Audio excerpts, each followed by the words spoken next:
Bonjour Monsieur le Premier ministre, bonjour Messieurs et Madame la Ministre. Florent Tardif pour CNews Canal+. Une question sur les tests et notamment la stratégie. Vous avez changé de triptyque, c'est dorénavant tester, alerter, protéger. Le premier pilier. Ce couvre-feu s'établira de 21h à 6h du matin. Cela signifie qu'à 21h, chacun devra être chez soi et que, sauf exception, tous les lieux, commerces ou services publics recevant du public seront fermés. On parle d'un débat sur la base de l'article 50-1, donc vous acceptez formellement ce débat, peut-être le vote Dans les autres territoires que ceux où il s'appliquera, les préfets continueront à adapter les règles en fonction des réalités épidémiques, mais des mesures générales s'appliqueront partout, puisque tout le territoire national sera désormais placé en état d'urgence sanitaire. Ces règles qui s'appliqueront partout sont les suivantes.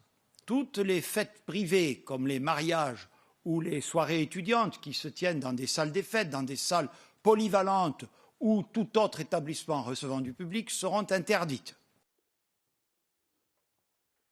Bonjour Adrien Beck, Europe 1, vous avez évoqué, Monsieur le Premier ministre, la situation en Guyane, le couvre-feu. Pour cela, 12 000 policiers et gendarmes sont chaque nuit, entre 21h et 6h, spécialement chargés de faire vérifier effectivement les interdictions évoquées par Monsieur le Premier ministre, plus tous les agents de police et de gendarmerie qui travaillent naturellement à la sécurité des Français, qui pourront par ailleurs, avec les polices municipales, lorsque les maires organiseront les services de nuit ou les organisent déjà, faire respecter les règles évoquées par M. le Premier ministre, qui rentrent donc en vigueur dans la nuit de vendredi à samedi à partir de minuit.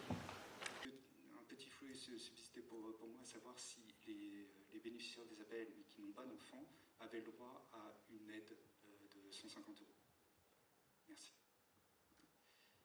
Sur la perquisition et les mesures qui ont été prises par la commission d'instruction de la Cour de justice de la République, vous comprendrez toutes et tous qu'il ne m'appartient absolument pas de commenter des décisions d'une autorité judiciaire, absolument pas. En revanche, je peux tout à fait répondre à votre deuxième question sur la confiance que j'accorde à M. Olivier Véran, ici présent. Sachez qu'elle est totale. Outre, bien entendu, ai-je besoin de le rappeler, que sur le volet judiciaire, que je ne connais pas, il bénéficie d'une totale présomption d'innocence.